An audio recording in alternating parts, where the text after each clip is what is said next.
Yeah, welcome back. This is lecture number 2 of reproduction.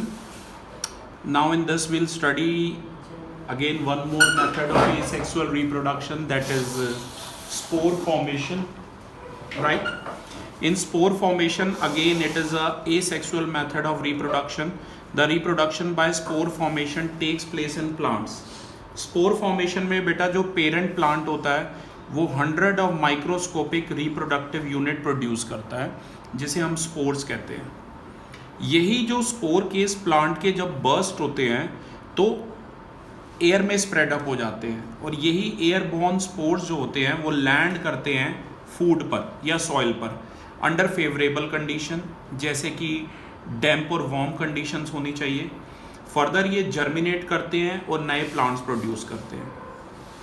अधिकतर fungi, bacteria and non flowering plants such as ferns and mosses ये reproduce करते हैं by the method of spore formation.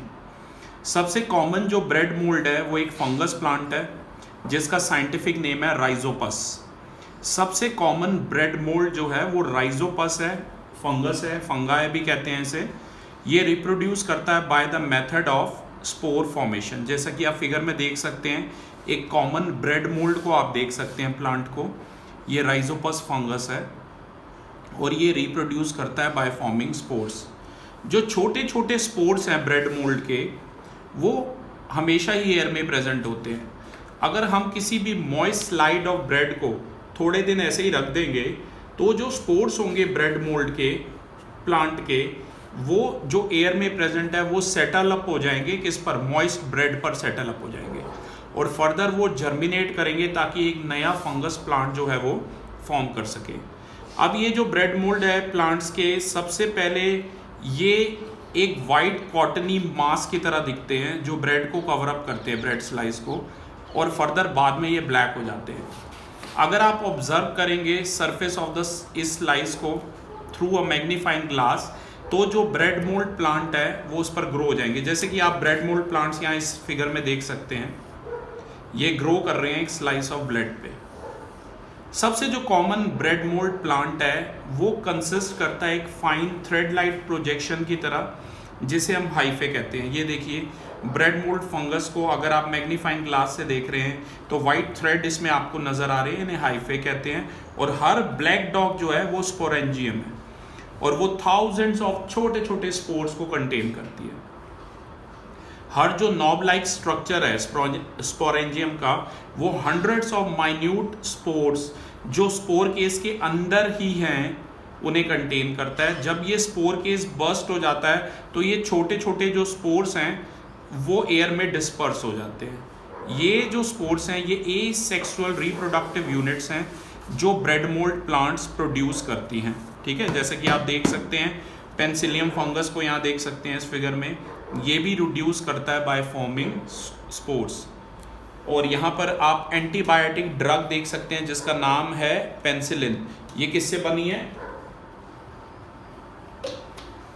Penicillium fungus से मिलकर बनी है. ठीक है, ये ध्यान रखना. तो क्लास कंडीशन सुटेबल होनी चाहिए. ये जो ऐसा ही एक एयरबॉर्न स्पोर जो ग्रू करता है मॉइस्ट स्लाइस ऑफ ब्रेड पर, उसे बिल्कुल साइड में आपने रखा था थोड़े दिन तक. अगर आप उसमें से एक स्पोरेंजियम को ब्रेड मोल्ड से हटा देंगे और फिर स्लाइड पे रखेंगे और उसके ऊपर कवर स्लिप रखेंगे कवर अप करके, तो आप ये ऑब्जर्व करेंगे कि जो स्लाइड है माइक्रोस्कोप के थ्रू उनमें से आप स्पोर्स को देख पा रहे हैं. स्पोर फॉर्मेशन का जो मेथड है एसेक्सुअल रिप्रोडक्शन का, ये किस में यूज़ होता है? यूनिसेलुलर ऑर्गेनिज्म में भी यूज़ होता है और मल्टी सेलुलर ऑर्गेनिज्म में भी यूज़ होता है. एग्जाम्पल के तौर पे बैक्टीरिया जो है वो यूनिसेलुलर ऑर्गेनिज्म है जो रिप्रोड्यूस करता है स्पोर फॉर्मेशन के द्वारा, जबकि फंगाई जैसे कि राइजोपस के बारे में मैंने अभी आपको बताया जो कि एक ब्रेड मोल्ड है, या म्यूकोर या नॉन फ्लावरिंग प्लांट्स जैसे कि फर्न्स या मॉसेस, वो मल्टी सेलुलर ऑर्गेनिज्म है और वो रिप्रोड्यूस करते हैं बाय स्पोर फॉर्मेशन मेथड. अब क्लास बात करेंगे रीजनरेशन की, जो फोर्थ मेथड है, फोर्थ टाइप आप कह सकते हैं इसे एसेक्सुअल रिप्रोडक्शन का. कई ऑर्गेनिज्म जैसे कि plants as well as animal वो अपने ही कट पार्ट जो उन्हीं के बॉडी के कट पार्ट्स हैं वही ग्रो कर जाते हैं या रीजनरेट कर जाते हैं और पूरा का पूरा एक नया ऑर्गेनिज्म बना देते हैं। ऐसा जो प्रोसेस है जिसमें एक पूरा का पूरा नया ऑर्गेनिज्म बॉडी पार्ट के द्वारा पेरेंट के तैयार हो सकता है, उसे हम कहते हैं रीजनरेशन। जैसे कि हाइड्रा के बारे में हमने पढ़ा था, प्लेनेरिया के बारे में भी हमने पढ़ा था, तो वो रीजनरेशन शो करते हैं। इसका मतलब है कि ऐसे ऑर्गेनिज्म है जिसमें पूरा का पूरा नया ऑर्गेनिज्म रिप्रोड्यूस हो जाएगा कट बॉडी पार्ट से। और हम ये भी कह सकते हैं कि हाइड्रा या प्लेनेरिया समहाउ अगर उन्हें कट किया जाता है नंबर ऑफ पीसेस में, तो जो हर बॉडी पीस है वो ग्रो कर जाता है कंप्लीट ऑर्गेनिज्म में। अब इस पॉइंट को हम इस फिगर से समझेंगे। प्लेनेरिया एक फ्लैट वर्म है जो फ्रेश वाटर पॉन्ड्स में या स्लो मूविंग स्ट्रीम्स में, रिवर्स में आपको मिल जाएगा। प्लेनेरिया प्रोसेस करता है काफ़ी ग्रेट पार रीजनरेशन की। अगर जो बॉडी है प्लेनेरिया की उसे आप कट कर देंगे into a number of pieces में, तो हर उसका जो, जैसे ये देखिए प्लेनेरिया फुल है और 3 पीसेस में कट हो गया है और ये 3 पीसेस ग्रो होके फुल ऑर्गेनिज्म बना रहे हैं। ठीक है, जैसा कि आपको फिगर में समझा रखा है, ए वाले में आप एक प्लेनेरिया वॉर्म को देख सकते हो। यही प्लेनेरिया वॉर्म जो है ये कट हो रहा है 3 पीसेस में, जैसा कि आप फिगर में देख सकते हैं। और थोड़े से समय के बाद हर जो कट पीस है प्लेनेरिया की बॉडी वॉर्म, प्लेनेरिया वॉर्म का, वो ग्रो कर जाएगा पूरे के पूरे एक प्लेनेरिया वॉर्म में। इस तरीके से 3 planaria worms are produce from just 1 planaria. ठीक है ना, 3 प्लेनेरिया वॉर्म्स प्रोड्यूस हो गए एक ही प्लेनेरिया से। सिमिलरली अगर आप बॉडी ऑफ हाइड्रा को कट करेंगे नंबर ऑफ पीसेस में, तो जो हर बॉडी पीस है हाइड्रा का वो ग्रो कर जाएगा और एक कंप्लीट हाइड्रा बना देगा। आप ये बात ध्यान रखिए कि regeneration is not exactly the same as reproduction. ठीक है, क्योंकि अधिकतर जो सिंपल एनिमल है वो इस चीज़ पे नहीं डिपेंड करेंगे कि उन्हीं की बॉडी के पीसेस कट कर जाएं और वो रिप्रोड्यूस हो जाए। The regeneration of an organism from its cut body parts occur by the process of growth and development. ऐसा इसलिए होता है कि जो सेल्स होते हैं कट बॉडी पार्ट के ऑर्गेनिज्म के, वो लगातार डिवाइड होते हैं और एक बॉल ऑफ सेल्स बनाते हैं। यही जो सेल प्रेजेंट है बॉल ऑफ सेल्स में, ये अपने अपने प्लेसेस पर मूव करते हैं विद इन द बॉल, और जहाँ पर ये वेरियस ऑर्गन और बॉडी पार्ट्स बनाते हैं ऑर्गेनिज्म के। यही जो सेल है फिर वो अपनी शेप चेंज कर देते हैं और डिफरेंट टाइप ऑफ टिश्यूज़ बनाते हैं, और ये डिफरेंट टिश्यूज़ जो हैं ये डिफरेंट ऑर्गन्स बनाते हैं और बॉडी पार्ट्स बनाते हैं, और इस तरह से पूरा का पूरा एक ऑर्गेनिज्म जनरेट हो जाता है। आगे हम समझेंगे, ये देखिए प्लेनेरिया और हाइड्रा में ऐसे ऑर्गेनिज्म जैसे कि प्लेनेरिया और हाइड्रा, ये सिंपल मल्टी सेलुलर ऑर्गेनिज्म है। इन्हें हम जनरेट कर सकते हैं कट बॉडी पार्ट से ताकि वो पूरे ऑर्गेनिज्म बन जाए। अब हम एक्सप्लेन करेंगे कि कॉम्प्लेक्स मल्टी सेलुलर ऑर्गेनिज्म जैसे कि मैमल्स, वो राइज क्यों नहीं दे सकते कंप्लीट इंडिविजुअल के लिए from their cut body parts through the process of regeneration. ऐसा क्यों नहीं होता, इस बारे में हम स्टडी करेंगे। रीजनरेशन हम यूज कर सकते हैं रिप्रोड्यूस करने के लिए, लेकिन सिर्फ उन्हीं ऑर्गेनिज्म के केसेस में कर सकते हैं जिनकी सिंपल बॉडी ऑर्गेनाइजेशन है और जिनकी बॉडी में कुछ ही स्पेशलाइज्ड सेल्स या टिश्यूज हैं। लेकिन कॉम्प्लेक्स मल्टी सेलुलर ऑर्गेनिज्म जो हैं उनमें स्पेशलाइज्ड सेल ही टिश्यूज बनाते हैं और टिश्यू ऑर्गन्स बनाते हैं और ऑर्गन्स ऑर्गन सिस्टम बनाता है, और फाइनली सारे ऑर्गन सिस्टम मिलके ऑर्गेनिज्म बनाते हैं, जैसा कि हम में होता है, राइट। ये कॉम्प्लेक्स मल्टी सेलुलर ऑर्गेनिज्म जो हैं उनका काफ़ी हाई डिग्री ऑफ ऑर्गेनाइजेशन होता है बॉडी में, और इन्हें हम कोई एक पर्टिकुलर पार्ट कट करके रिप्रोड्यूस दोबारा मतलब रीजनरेट नहीं कर सकते हैं। कि अगर एक डॉग है, जैसे कि डॉग का कॉम्प्लेक्स मल्टी सेलुलर ऑर्गेनिज्म है, ये नहीं कि आप उसकी टांग काट दें और एक नया डॉग आ जाए या उसकी टेल काट दें और एक नया डॉग बन जाए टेल से। ठीक है, ऐसा इसलिए होता है क्योंकि जो कट टेल में सेल प्रेजेंट है डॉग के, वो डॉग के ऑर्गन जैसे कि heart, brain, lung, stomach, brain, intestine, limbs, ये सब नहीं बना पाएंगे, पूरा डॉग नहीं बना पाएंगे, राइट। तो ये नहीं अपने डॉग की घर जाके भाई शमे तुम टेल कट कर दो और सोचो कि बन जाएगा, ठीक है, ऐसा नहीं हो पाएगा। कॉम्प्लेक्स मल्टी सेलुलर जो ऑर्गेनिज्म है उनको और कॉम्प्लेक्स तरीकों की जरूरत है रिप्रोडक्शन के लिए, जैसे कि सेक्सुअल रिप्रोडक्शन। अगला मेथड है फ्रेगमेंटेशन। बॉडी का ब्रेकअप हो जाना किसी भी सिंपल मल्टी सेलुलर ऑर्गेनिज्म का 2 पीसेस में मैच्योर होने पर, और इनमें से हर एक सब्सिक्वेंटली ग्रो करेगा और एक कंप्लीट नया ऑर्गेनिज्म बनाएगा, इसी को ही कहेंगे हम फ्रेगमेंटेशन। जैसे कि स्पायरोगायरा और सी एंड मॉन्स ये प्रोड्यूस करते हैं by the method of fragmentation. यहाँ आप स्पायरोगायरा और ये देख सकते हैं फिगर में। स्पायरोगायरा जैसे कि आप फिगर में देख सकते हैं, ये ग्रीन कलर का फिलामेंटस एल्गाई प्लांट है जो पॉन्ड्स में, लेक्स में, स्लो मूविंग स्ट्रीम्स में आपको मिल जाएगा। इसका जो फिलामेंट है वो सिंपली ब्रेक हो जाता है 2 या 2 से ज़्यादा फ्रेगमेंट में मैच्योर होने पर, और हर फ्रेगमेंट, हर जो उसका हिस्सा है, फ्रेगमेंट है, उसका पार्ट है, वो ग्रो कर जाता है एक नए स्पायरोगायरा में। जो ब्रेकअप होता है फिलामेंट का of a mature spirogyra into its own brings asexual reproduction. Spirogyra reproduce करता है by the asexual method of fragmentation. जैसा कि आप फिगर में देख रहे हैं, एक मैच्योर स्पायरोगायरा फिलामेंट अंडरगो कर रहा है फ्रेगमेंटेशन, अभी मैं आपको दिखाता हूं, और उसके 3 नए बन रहे हैं। जैसे कि यहाँ देखिए, यहाँ पर आप देख सकते हैं कि एक मैच्योर स्पायरोगायरा फिलामेंट है, वो फ्रेगमेंटेशन होगा और 3 नए स्पायरोगायरा बन जाएंगे। ये जो 3 स्पायरोगायरा है ये मैच्योर होंगे समय के साथ साथ, फिर फर्दर ब्रेक डाउन करेंगे और ज़्यादा स्पायरोगायरा प्रोड्यूस करेंगे, राइट। जो मेन डिफरेंस है बेटा फिजन और फ्रेगमेंटेशन के बीच में वो ये है कि फिजन के अंदर एक यूनिसेलुलर ऑर्गेनिज्म ब्रेकअप करता है और 2 या 2 से ज्यादा डॉटर ऑर्गेनिज्म बनाता है, जबकि फ्रेगमेंटेशन में एक मल्टी सेलुलर ऑर्गेनिज्म ब्रेकअप करता है और 2 या 2 से ज्यादा डॉटर ऑर्गेनिज्म बनाता है। यहाँ फिगर में आप देख सकते हैं कि कैसे एक स्पायरोगायरा को हम माइक्रोस्कोप से देख सकते हैं। लास्ट मेथड है इस सेक्सुअल रिप्रोडक्शन का वेजिटेटिव प्रोपगेशन, इसकी बात करेंगे। वेजिटेटिव प्रोपगेशन के अंदर जो नए प्लांट्स होते हैं वो हमें ओल्ड प्लांट के पार्ट्स जैसे कि स्टेम्स, रूट्स, लीव्स, इनसे मिलेंगे without the help of any reproductive organ, बगैर रिप्रोडक्टिव ऑर्गन के हेल्प के।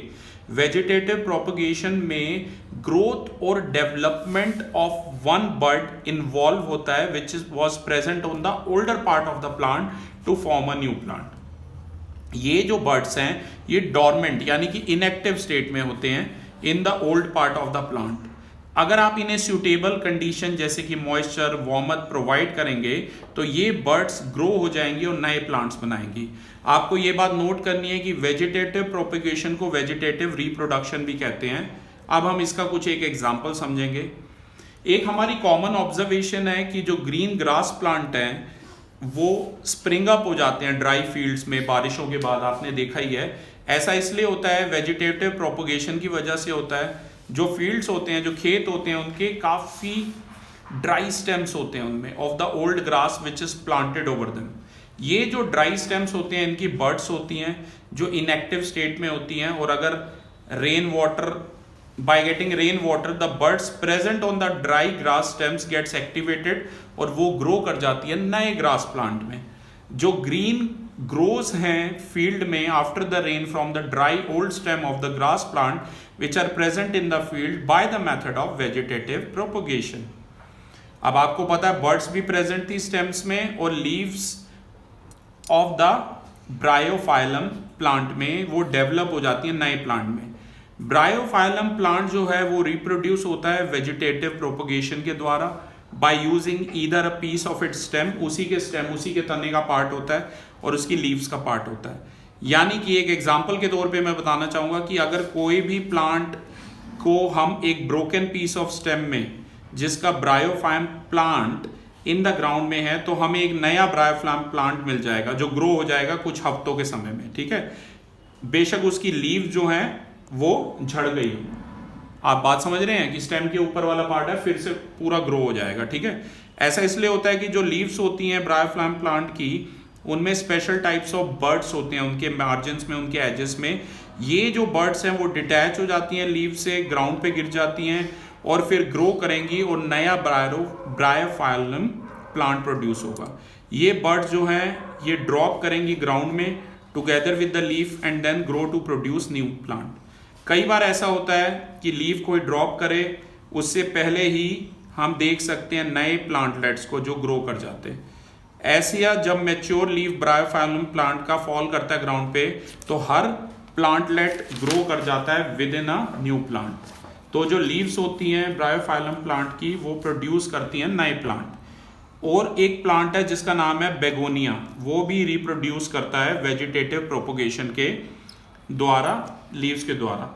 मनी प्लांट ये नीचे लगा हुआ आप देख सकते हैं, मनी प्लांट भी ग्रो कर जाता है वेजिटेटिव प्रोपोगेशन से by using a piece of its stem. अगर आप मनी प्लांट के स्टेम को कट कर दें इस तरीके से कि इसमें कम से कम एक लीफ प्रेजेंट हो, उसके बाद एक एंड को डिप करें स्टेम के वाटर में, कुछ दिनों के बाद आप देखेंगे नई रूट्स उस पर आना स्टार्ट हो गई हैं जहां पर लीफ अटैच थी। स्टेम का जो पीस है जो ग्रेजुअली नया मनी प्लांट बनाएगा। ठीक है, आपको ये ध्यान रखना है कि जब आप मनी प्लांट के स्टेम को कट करें तो उसे दो लीव्स के बीच में रख दें, तभी वो नया प्लांट बनता है, क्योंकि इसमें कोई ग्रोइंग पॉइंट नहीं होता है। ट्यूबर की बात करें तो ये एक थिक एंड अंडरग्राउंड स्टेम है प्लांट के अंदर, जो सूज जाती है, थोड़ी सी स्वेलो हो जाती है, क्योंकि ये फूड स्टोर करती है। ट्यूबर में काफ़ी सारे नंबर ऑफ बर्ड्स होते हैं, उन्हें आइस कहते हैं, और हर बर्ड जो है ट्यूबर का वो एक नए प्लांट में ग्रो करता है। जबकि जो ओल्ड ट्यूबर है जिसे आपने सॉइल में प्लांट किया था ग्रोइंग सीजन में, दो तरह के ट्यूबर होते हैं, एक होता है बेटा स्टेम ट्यूबर, एक होता है रूट ट्यूबर। आप देख सकते हैं वेजिटेटिव प्रोपोगेशन, ये पोटैटो का, आलू का कोई प्लांट है, ठीक है, पोटैटो ट्यूबर, एक नया प्लांट आप देख सकते हैं ग्रो कर रहा है। ठीक है, ये नया प्लांट देख रहे हो ग्रो कर रहा है सेम बर्ड से। और ये देखिए पोटैटो प्लांट विद ट्यूबर्स, बहुत सारे ट्यूबर्स हैं इसमें। तो पोटैटो ट्यूबर की बात करें तो वो एक अंडरग्राउंड स्टेम है पोटैटो प्लांट का। Potato tuber can be use for vegetative reproduction of potato plants. हर जो पोटैटो ट्यूबर है वो प्रोड्यूस कर सकता है एक से ज़्यादा प्लांट। ऐसा इसलिए होता है क्योंकि आपने देखा ना इसमें बहुत सारे बर्ड्स होते हैं जिन्हें आइस कहते हैं, बॉडीज कहते हैं। ठीक है, आलू पर देख सकते हैं, ये जो बर्ड्स हैं ये एक ऑर्गन की तरह एक्ट करते हैं वेजिटेटिव रिप्रोडक्शन के दौरान। जब भी पोटैटो ट्यूबर को आप प्लांट करते हैं सॉइल में, तो बहुत सारे जो बर्ड्स प्रेजेंट है पोटैटो ट्यूबर में वो ग्रो करना स्टार्ट कर जाते हैं और नया पोटैटो प्लांट बनता है, जैसे कि फिगर में मैंने आपको दिखाया। आपको ये चीज़ नोट करनी है कि ऐसा जरूरी नहीं है कि it is not necessary to plant the whole potato tuber in the ground to produce new potato plant. अगर आप उसके पीसेस भी प्लांट के कट कर दें पोटैटो ट्यूबर के ग्राउंड से, तो भी हमें नए पोटैटो प्लांट मिल जाएंगे। लेकिन बस ये बात ध्यान रखना, जितने भी ये कट पीसेस हैं पोटैटो ट्यूबर के, इनके बड जरूर होनी चाहिए, आई जरूर होनी चाहिए। अगर आप कट करेंगे किसी भी पोटैटो ट्यूबर को into a number of pieces in such a way that every piece has a bud or eye, और उन्हें प्लांट कर देंगे, then each cut piece of potato tuber will produce a new potato plant. तो इस तरह के से आप ज़्यादा आलू उगा पाएंगे।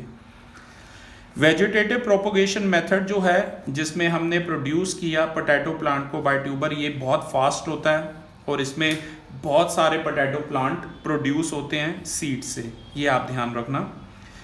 ठीक है, अगर आप इस वेजिटेटिव प्रोपोगेशन को ऐसे समझ सकते हैं, अगर आप एक पोटैटो लें और उसको कट कर लें छोटे छोटे पीसेस में, कि कई पीसेस जो हैं वो बड कंटेन करें, उसके बाद ये पोटैटो पीसेस जिनकी बड है उसके ऊपर वेट कॉटन रख के उन्हें ट्रे में रख दें और ट्रे को साइड में रख दें थोड़े दिन, लेकिन पानी डालते रहें थोड़ा थोड़ा। ठीक है, तो आप देखेंगे कि जो ग्रीन शूट्स और रूट्स अपीयर हो रही हैं बर्ड्स ऑफ पोटैटो पीसेस पर, तो ये नए पोटैटो प्लांट्स ही आपको दिखेंगे। ठीक है, और अगर आप पोटैटो को पीसेस में बगैर बड के करेंगे तो कोई भी, तो बड जरूर देखना ऊपर है या नहीं है। ठीक है, ऐसे ही गुआवा प्लांट में भी बर्ड्स होती हैं which can develop into new guava plants. In fact, a large number of plants can reproduce by the method of vegetative propagation. कई इसके जो एग्जाम्पल हैं वो हैं ब्रायोफाइलम, गुआवा, पोटैटो, अनियन, बनाना, गार्लिक, वाटर, ठीक है, ट्यूलिप, मिंट, स्ट्रॉबेरी, लिली, ये सब हैं। क्लास तो ये था हमारा सेकंड लेक्चर। नेक्स्ट लेक्चर में हम पढ़ेंगे आर्टिफिशियल प्रोपगेशन ऑफ प्लांट्स के बारे में। Thank you.